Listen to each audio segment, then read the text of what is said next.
Winterbeginn im November 2021. Im Detail die letzte Novemberwoche. Viele Nebeltage und die ersten Nächte mit deutlichen Minusgraden. Dafür Angelzeit mit sehr wenig Action der Fische. Mega spooky Fische am Ende der Saison und komplett verangelte Seebereiche mit viel zu kurzen Aktivitätsfenstern der Fischen. Aber wie immer im Bled, 1 bis 2 sind eigentlich immer möglich. Zumindest in 3 Angeltagen.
So, der zweite Kontakt von heute.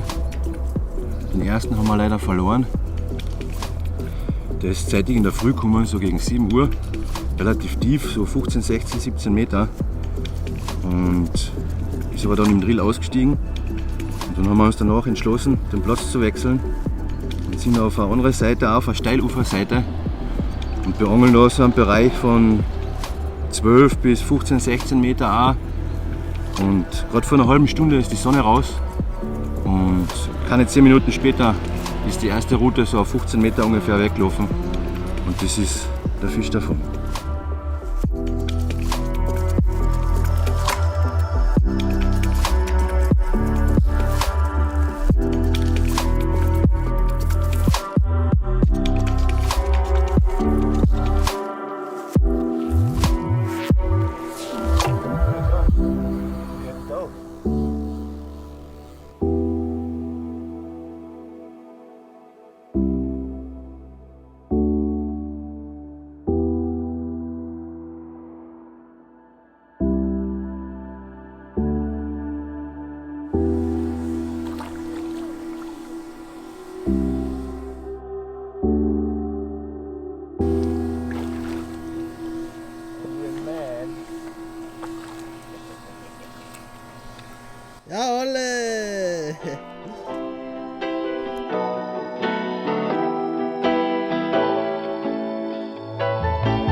letzte Aktion vom heutigen Tag.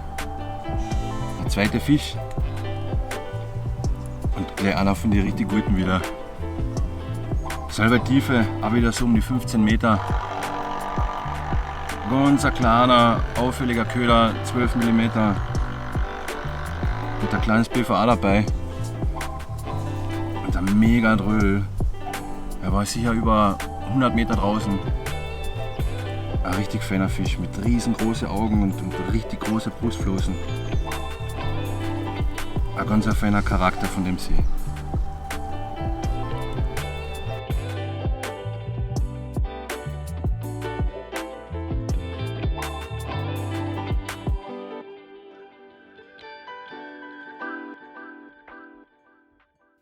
Am Nachmittag des ersten Tages zeigte die Sonne noch ihre Kraft. Immer wieder zeigten sich Fische im Freiwasser. Direkt in der ersten Schicht, mitten in den Ketten der Stadtbucht. Und das dauerte auch hier nicht lange, bis wir am Fisch waren.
Hat schlussendlich vielleicht 2 Stunden dauert, nicht einmal, seit wir da sind. Dann ist der dabei rumgekommen. Knappe 20 könnte er haben. Mega schöner Fisch. Geil, so kann es weitergehen.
Der letzte Fisch vom heutigen Tag.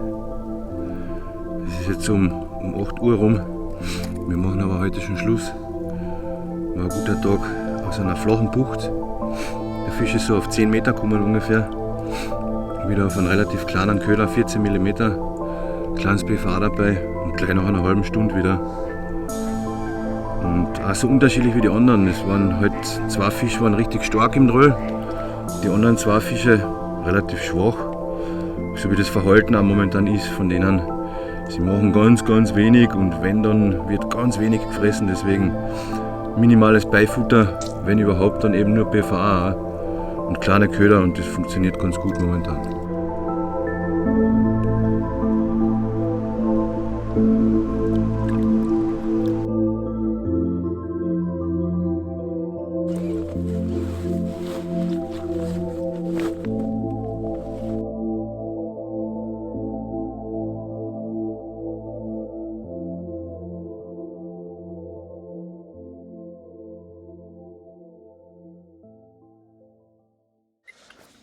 Ja, Mario, du bist ja jetzt schon seit 2 Tagen am See. Hast du dir schon so ein grobes Bild vor allem machen können, wie es gerade ausschaut mit Fischaktivität, andere Angler etc.? Erzähl doch mal. Ja, habe ich machen können. Sehr, sehr zäh. Sehr zähe Verhältnisse. Also laut den anderen Anglern, die jetzt die letzten Tage vor uns da waren, sind in den letzten 5 Tagen ist auch Fisch gefangen worden. Also ganz wenig Bewegung von den Fischen und sehr verhalten. Ja, was denkst du, woran liegt das jetzt? Ja, das hat mit mehreren Faktoren zu tun. In erster Linie auch, das Wasser ist jetzt momentan so auf knapp über 10 Grad. Das heißt, die Fische haben den Stoffwechsel schon runtergefahren, schon deutlich runtergefahren und machen nur so zu gewisser Fensteraktivität. Und meines Erachtens nach das Hauptproblem, was eigentlich ist, in diese Zeiten, wenn die Fische da am See nichts machen, der ist manchmal sehr launisch. Und da gibt es Phasen bei den Fischen, da gibt es eine Woche mit ganz wenig Aktivität und dann wieder ein paar Tage, wo einfach viel Aktivität ist. Und wenn jetzt aber, so wie da, der Andrang von den Anglern oder die Nachfrage ist sehr, sehr groß, weil einfach jeder weiß, was für einen unglaublichen Großfischbestand der See hat. Jetzt kommen Gruppen, je nachdem wie lang. Und gerade diese Kurztrips sind für uns Angler eigentlich sehr schwierig zum Einschätzen, was für ein Verhalten die Fische gerade momentan haben. Also gehen jetzt eigentlich alle Angler her, starten und füttern. Und in diese Phasen, so wie jetzt, wo die Fische nichts machen, ist aber genau das Hauptproblem. Weil dann kommt Futter rein, dann haben die vielleicht für einen halben Tag oder für einige Stunden oder vielleicht für einen ganzen Tag, was sehr, sehr oft vorkommt, keinen Biss und füttern nach. Und nach dieser Gruppe übernimmt die nächste Gruppe von Anglern den Platz und macht dasselbe.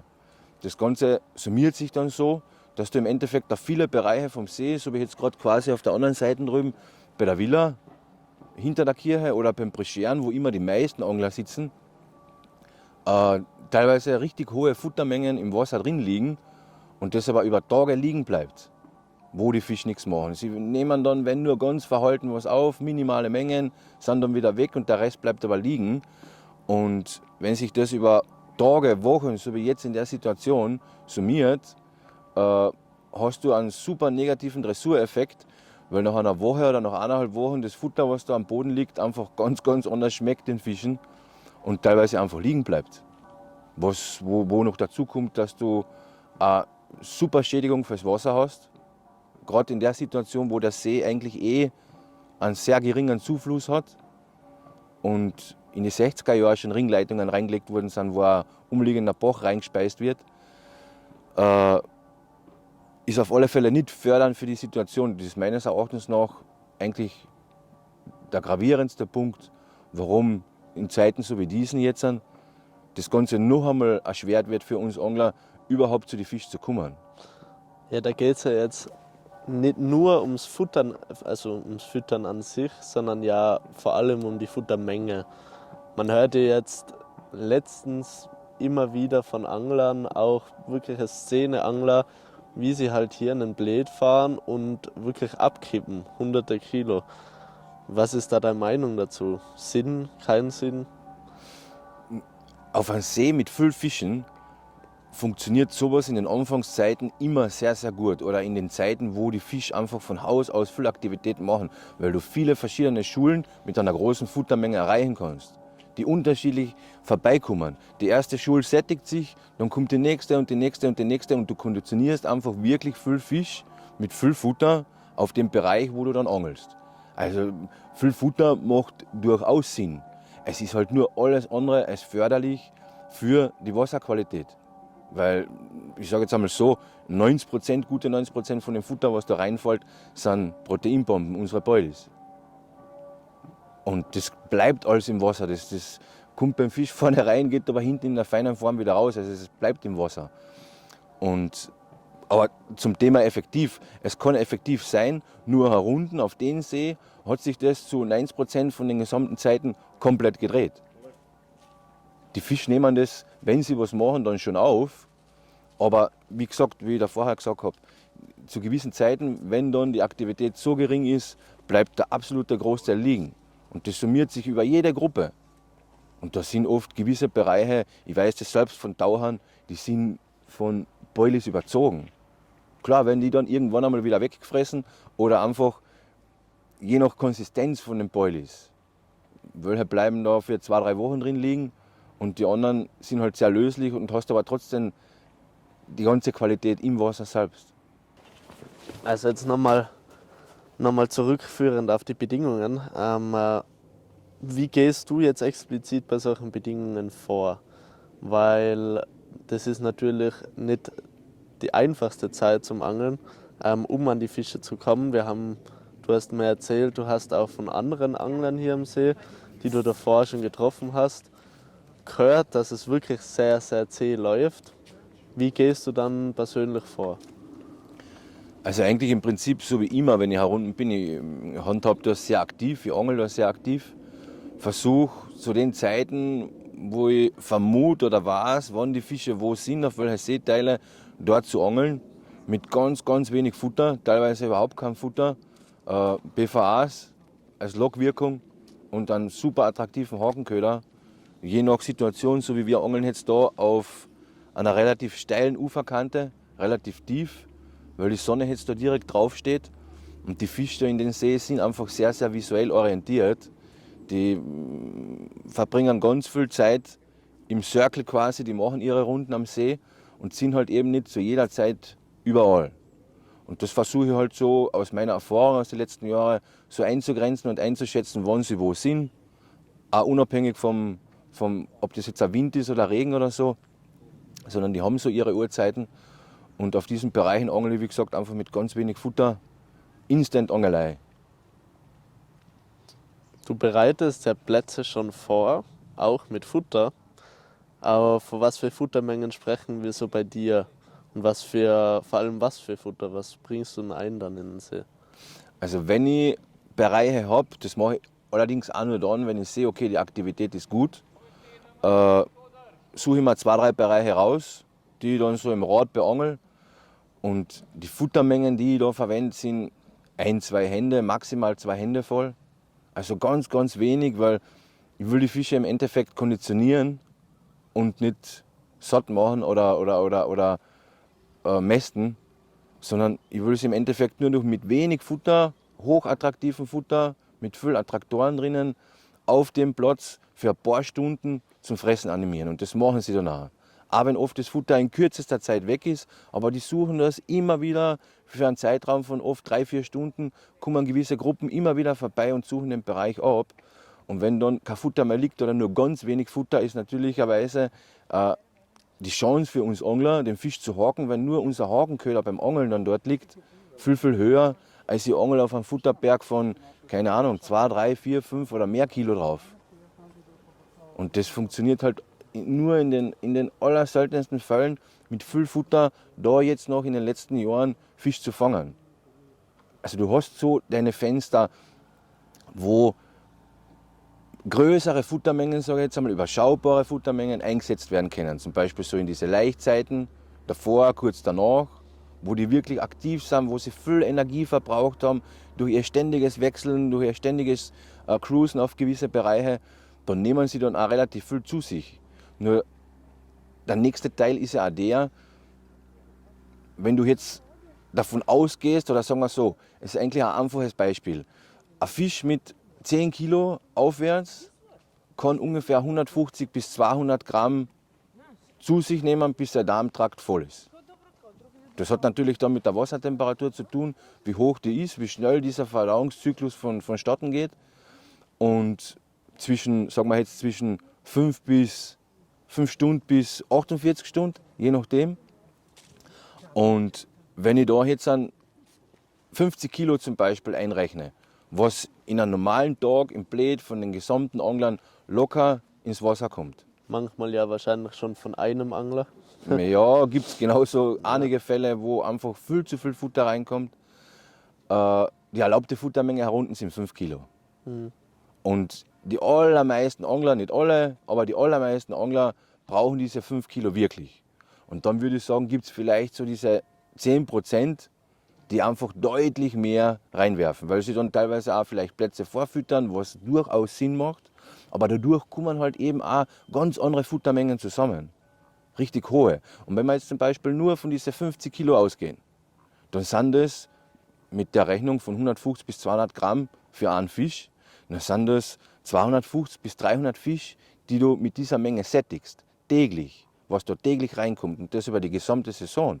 Das heißt, wir fangen da im April an und hören im Schnitt die allermeisten Angler so Ende November herum, so die Zeit, wo wir jetzt haben, auf.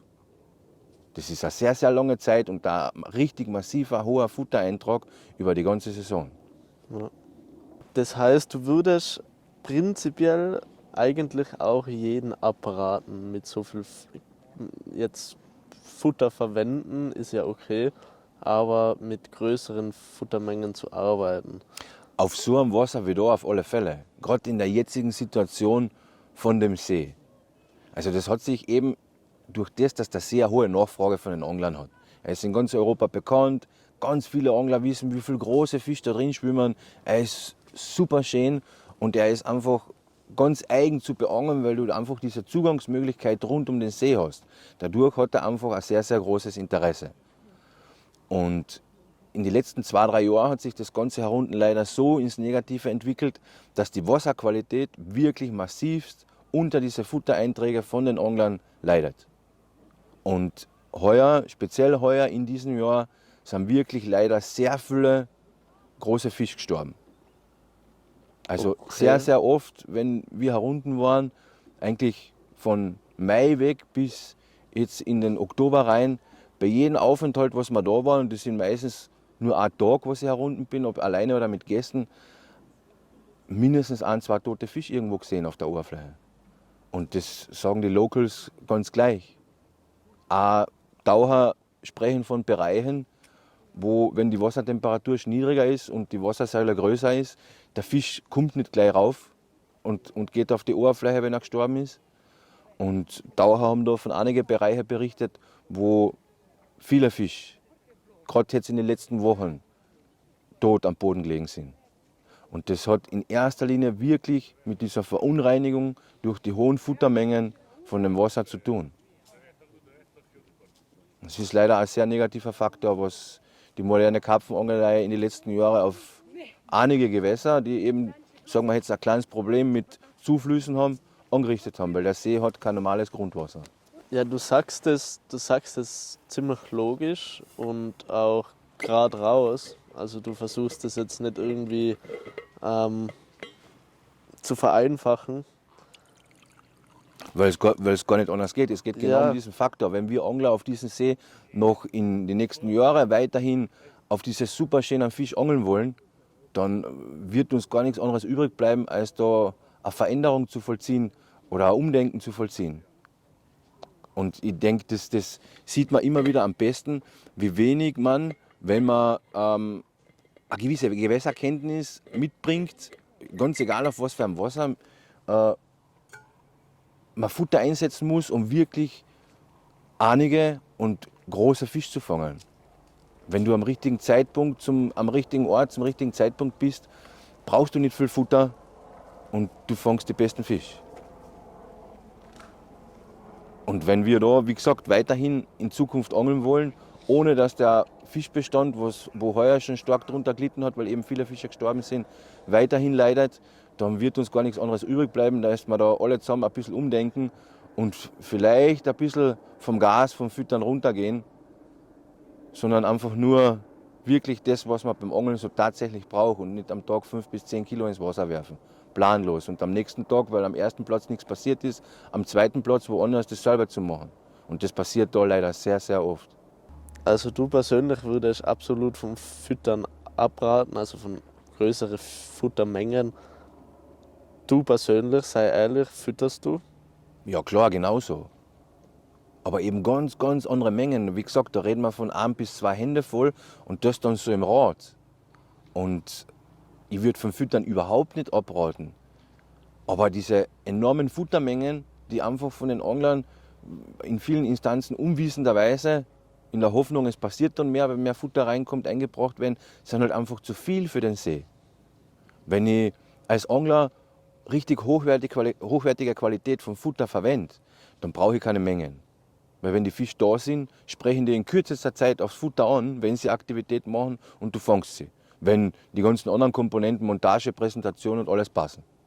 Und von dem müssen wir ja beim Angeln ausgehen, weil da gibt es große Unterschiede, aber wenn alles passt, fängst du ihn in kürzester Zeit. Und ich glaube, das hat man jetzt in den letzten 2 Tagen, seitdem wir jetzt schon da sind, auch gesehen, dass trotz diesen schwierigen Verhältnissen, bei dem Einsatz, den wir jetzt gemacht haben, dass wir am jeden Tag so zwischen 4 und 6 verschiedene Stellen beangelt haben, mit überhaupt keinem Futter, teilweise nur eben PVA, super instant und attraktive Hakenköder, oft die Bisse gehabt haben nach, was waren die schnellsten Biss?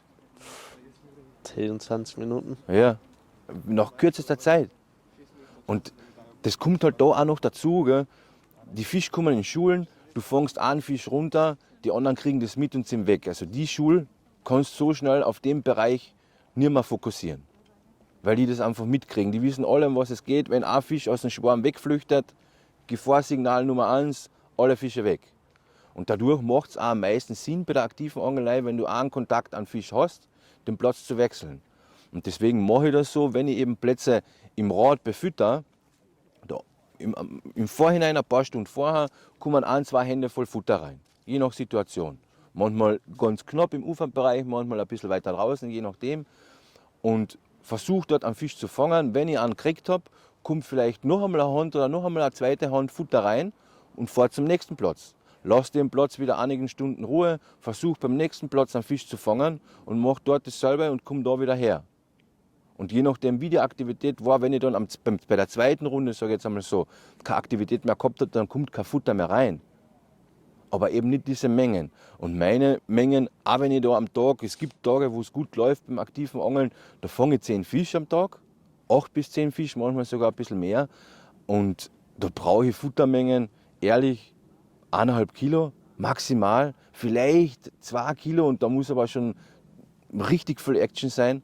Und wenn keine Action ist, so wie es jetzt war, die letzten Tage und die letzten 2 Tage, seitdem wir jetzt schon da sind, wir haben bis jetzt, glaube ich, im Gesamten verbraucht, zu dritt wohlgemerkt, in dieser Zeit, was wir da sind.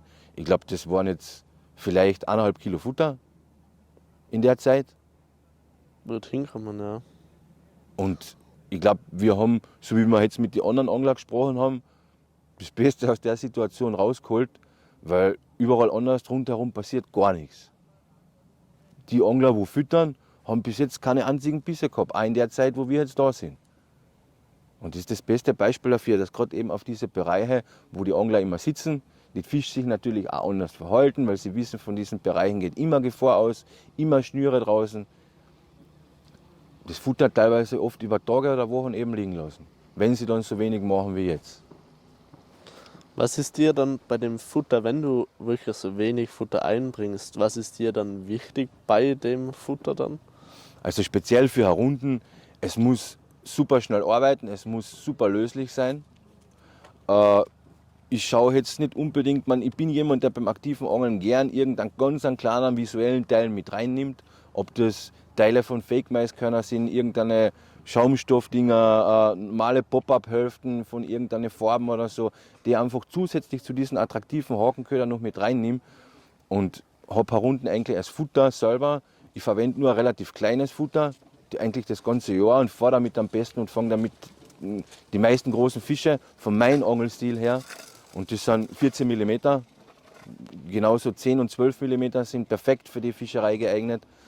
Und es muss einfach wirklich genügend Attraktoren beinhalten, das Futter.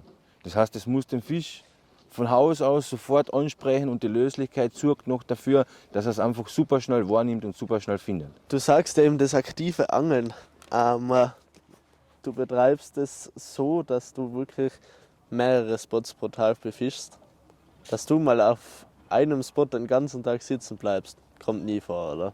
Na, das hat sicher viel mit meinem Charakter selber zu tun. Aber in erster Linie, das Wasser bietet sich an da für die aktive Angelei, so wie ganz selten andere Gewässer. Und da möchte ich es gar nicht machen. Wenn ich da anders herunten bin, ich würde es gar nie anders machen in der Situation, weil es einfach nur Nachteile bringt. Und es will halt auch nicht jeder. Ich bin da meistens unterm Jahr, wenn die Wettersituation passt, mit dem Fahrrad unterwegs, 2 Routen und einen Rucksack, die Abpackmatten hinten drauf und kann halt durch diese flexible Angelei auf jede Situation super schnell reagieren. Wenn ich zum Beispiel, wir sitzen jetzt da am Ausgang von einer Bucht und ich sehe am anderen Ende von der Bucht rollen 2 Fische hintereinander, dann bin ich der Angler, der nach 5 Minuten nicht einmal da zusammenpackt und auf die andere Seite hinfährt. Und genau dieses Verhalten hat mir auf dem See schon ganz viel große und gute Fische gebracht. Und das ist für mich auch der ausschlaggebende Punkt, was den ganzen Reiz an der Fischerei hier für mich hat. Deswegen auf einem Platz den ganzen Tag zu angeln, wäre für mich ein absolutes No-Go. Aber das ist jeder hat so seinen eigenen Style. Und für mich ist es eben das aktive Angeln. Mir wird es nach 1,5 Stunden auf demselben Platz wird's mir einfach zu langweilig, wenn nichts passiert. Bisschen eine Horrorvorstellung. Ja, ja. Genau. Frage noch von mir. Wie bist du auf den Lake Blade gekommen? Boah, der See ist Und ja wann schon hast du das erste Mal dort gefischt? vor 3 Jahren erst. Also heuer ist eigentlich die 3. Saison, wo ich das da mit reinnehme. Also ich bin jetzt seit ein paar Jahren bei uns wieder zu Hause. Also kein Nomade mehr, sondern in Österreich, arbeitsmäßig auch dort verbunden und verwurzelt jetzt. Und nehme mir meine wenige Freizeit, die ich in meinem Beruf habe, in der Angelei, so heraus, dass ich schaue, dass ich natürlich Gewässer beangel, die nicht allzu weit weg sind von mir. Ich fahre da eine knappe Stunde runter, das bietet sich perfekt an. Fahre dann teilweise am Vorabend runter, kann am Abend ein bisschen eine Location machen oder kann mir was anschauen. Und am nächsten Tag in der Frühzeitig angeln, am Abend fahre ich wieder nach Hause.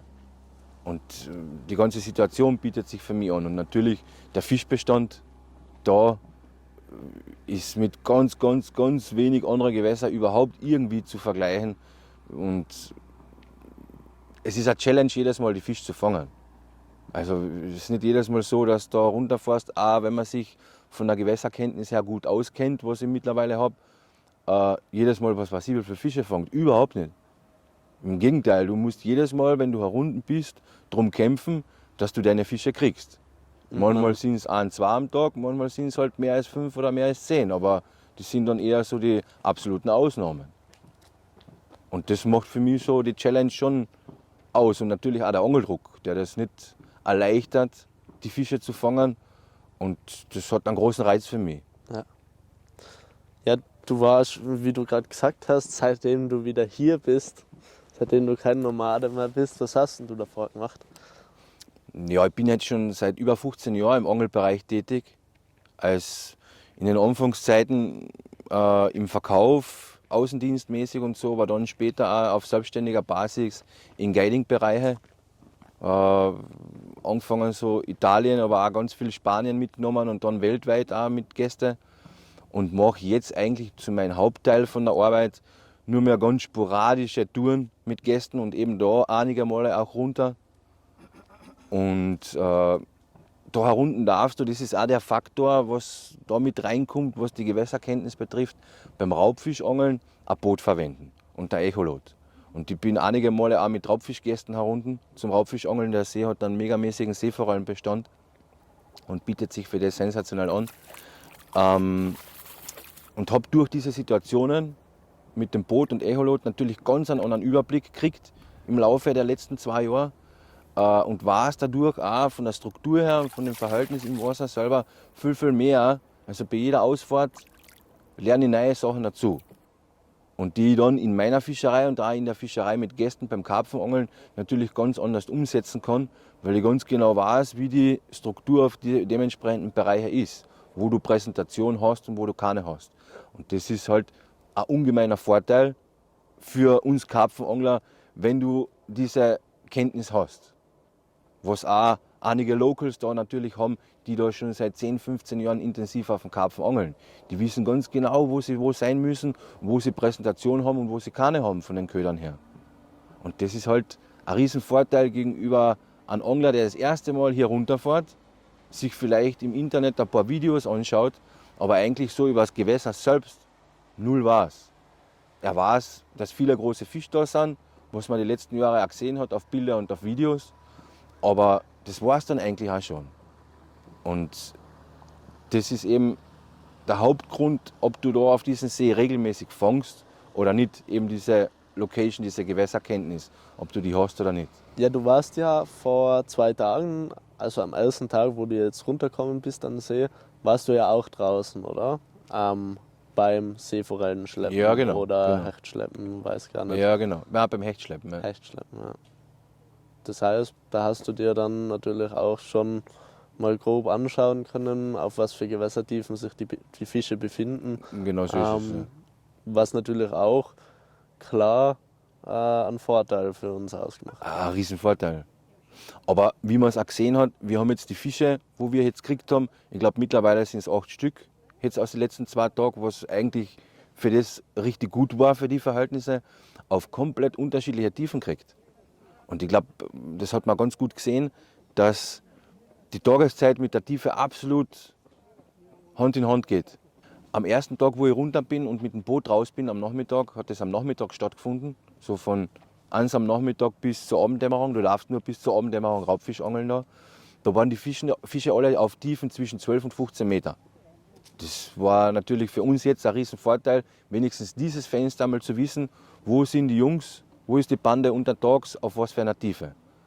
Aber so wie ich schon gesagt habe, wir haben die Fische, wo wir bis jetzt gekriegt haben, auf komplett unterschiedlichen Tiefen gekriegt. Wir haben gestern zeitig in der Früh, in der Morgendämmerung, einen von den Großen auf 4, 5 Meter gekriegt. Also sehr, sehr flach für die Jahreszeit. Haben am ersten Tag den ersten Kontakt gekriegt, ganz zeitig in der Früh auf ungefähr 10. Haben die zweiten 2 Fische gekriegt auf 15, 16 Meter.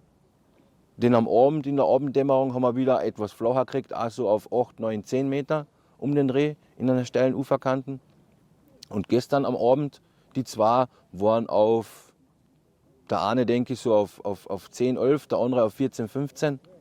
Also schon relativ unterschiedliche Tiefen und verteilt, angepasst an die Tageszeit. Mhm. Weil du siehst sie auch schon zu gewissen Zeiten in diesem Fenster, wo sie ein bisschen Aktivität machen, du siehst sie rollen. Springen ist momentan zu viel Energieverbrauch für die Jungs. Aber du siehst sie rollen, wenn du aufmerksam auf gewisse Bereiche schaust. Zwar nur ganz wenig, aber sie kommen ganz auf die Oberfläche genauso. Also der Fisch bleibt jetzt nicht auf diese 14, 15 Meter, wo er am Nachmittag sich jetzt einpendelt, sondern er wechselt einfach. Und ich glaube eben, das hat man jetzt auch bei den Bisse, wo wir gekriegt haben, bestens gesehen, dass das komplett unterschiedliche Tiefen waren. Du hast gesagt, vor so circa 1,5, 2 Wochen warst du schon mal da, privat beim Angeln, mit ähnlichen Verhältnissen. Wie bist du da vorgegangen? Hast du irgendwas anders gemacht oder eigentlich alles ziemlich gleich? Na, ganz gleich wie jetzt. Ich habe nur instant geangelt, also ohne irgendein Futter. Und es waren dieselben Verhältnisse, wie gesagt, es waren ganz kurze Zeitfenster von den Fischen, Morgendämmerung, Abenddämmerung, für jeweils eine Stunde ungefähr. Dann war die Aktivität wieder vorbei. Ich habe jeden Tag 2 Fische gehabt, 2 von den richtig guten Zeiler dabei, einer von den richtig alten Zeiler dabei, ein richtig super feiner Fisch. Und der andere ein Nachwuchsfisch so in der Richtung, aber auch ein richtig guter. Und gleiche Verhältnisse eigentlich, so wie jetzt. Und das mit dem Futtereintrag auf der anderen Seeseite war für mich wieder mal das beste Beispiel dafür, wie uneffektiv das ist für uns Angler, wenn die Angler während dem Angeln einfach solche Futtermengen einbringen, wo das Verhalten von den Fischen so im Keller ist. Und das ist eigentlich das Kontraproduktivste, was wir Angler machen können, was aber da eigentlich täglich stattfindet. Und deswegen vielleicht denkt da der ein oder andere Angler, der vielleicht das nächste Mal das erste Mal runterfährt oder das zweite Mal, wie auch immer, dass er vielleicht nicht solche Futtermengen während dem Angeln unbedingt einbringt, als wie es jetzt der Fall ist, weil das für alle Angler und natürlich für das Ökosystem da auch um einiges förderlicher wäre, als was es jetzt aktuell ist. Und vielleicht denken nur einige andere Angler Es gibt genügend Angler, ich weiß selbst, die schwören drauf, Futter ist Macht. Und es gibt auch sehr viele Angler, die da schon waren, zu einem Zeitpunkt, wo viel Aktivität war, richtig reingekippt haben und dementsprechend Fische gefangen haben. Die sagen natürlich, ja, ist das Einfachste, da herunten viel zu füttern und dann fangst du die Fische. Und das kannst du aber so nicht pauschalieren und ganz viele Angler haben das von diesen Anglern übernommen. Und deswegen haben wir jetzt genau diese Situation, was diese Futtereinträge betrifft, die was wir jetzt haben. Und ich hoffe, das verändert sich in den nächsten Jahren ein bisschen ins Positive. Ansonsten werden wir Angler da nicht wirklich eine Zukunft haben, dass wir da in dem wunderschönen Wasser auf den einzigartigen Fischbestand da noch weiter effektiv angeln können.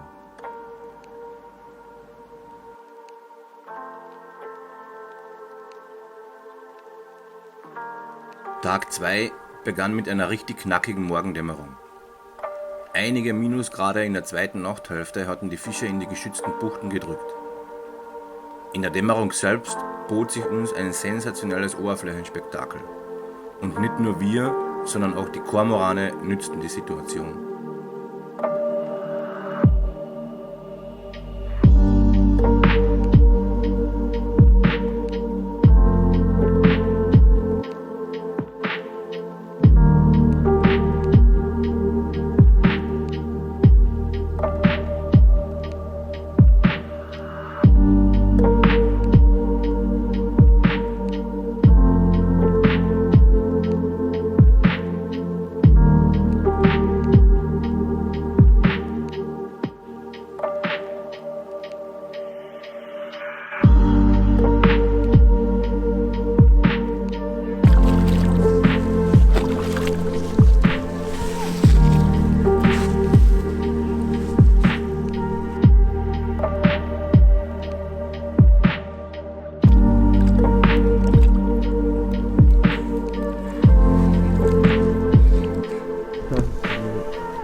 So, der erste Fisch vom zweiten Tag am Morgen, ganz zeitig, um 6 in der Früh.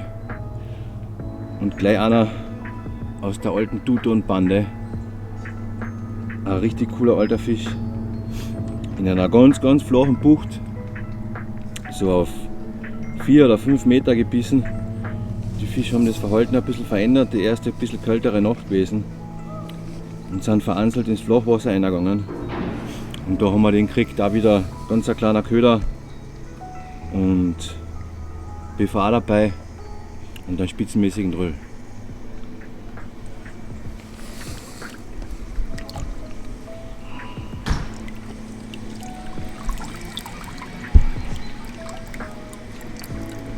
Einer von den richtig coolen alten Charakterfisch vom See.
Erster Fisch, endlich.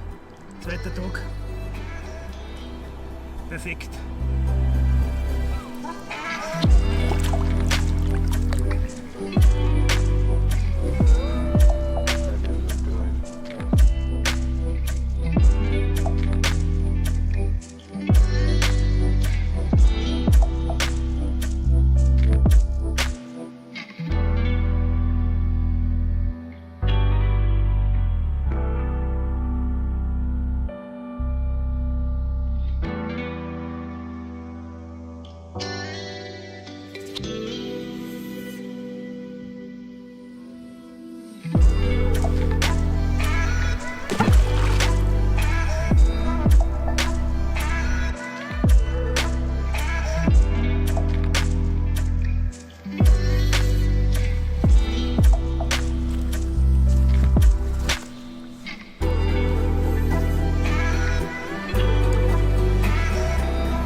Der dritte Tag begann ebenfalls wieder mit deutlichen Minusgraden.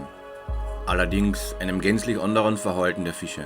Die Oberflächen waren wie leergefegt und die Aktivitäten waren den gesamten Tag über gleich null.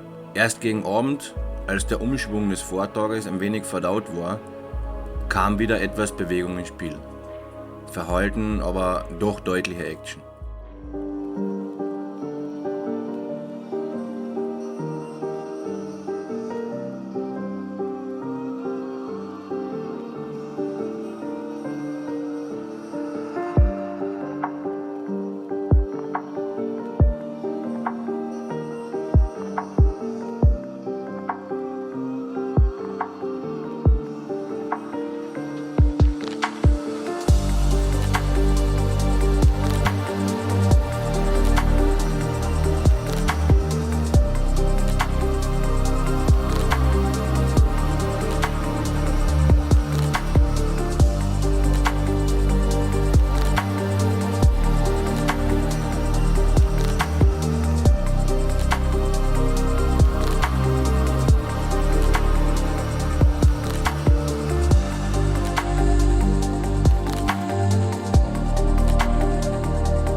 Ja, mega. Letzter Abend jetzt und die erste Aktion da am Platz vor dem Hotel in der Stadtbucht. Und jetzt habe ich doch noch mega Perle abgegriffen. Mega schöner Fisch, mega Färbung. Nicht der größte, aber wenn sie so ausschauen, ist das scheißegal. Nebensache. Geil.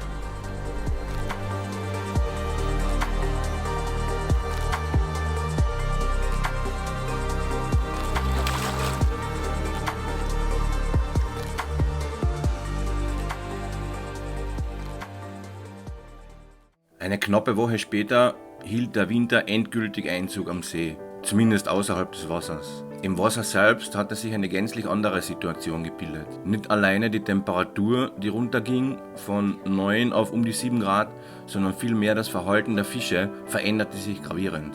Typisches Winterangeln stand an. Riesige Gruppierungen wurden gebildet, sensationelle, aber auch gleichzeitig richtig taffe Möglichkeiten. Zumindest unter den Voraussetzungen des aktuellen Regelwerks hier am See. Diese Zeit kann mega effektiv sein. In der Regel ist sie jedoch ein richtig zähes Brot. Wer schon mal bei Minusgraden den gesamten Tag am Wasser war, beim Karpfenangeln, ohne Prolle und ohne Heizung, der weiß, was ich meine.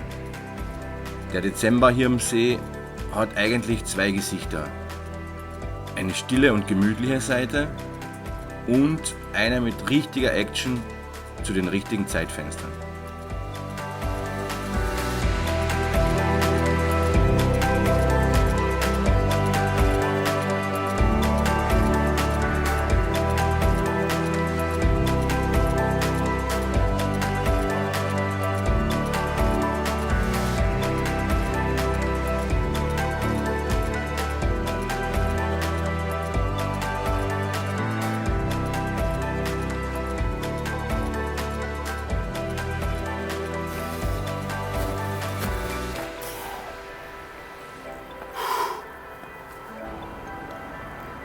So kann es sein. Im Winter ein Blöd. Im Winterangeln vom Feinsten.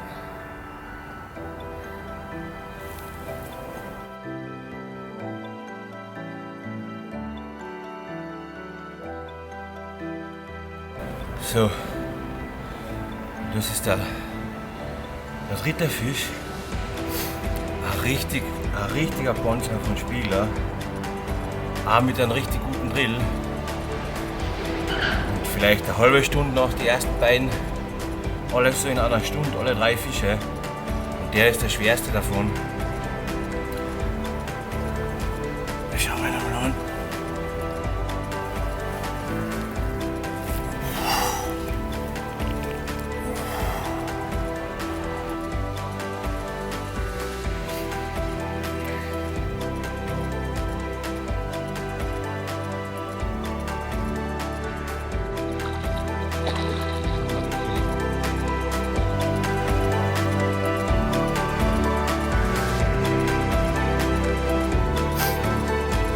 Winterfischen vom Feinsten.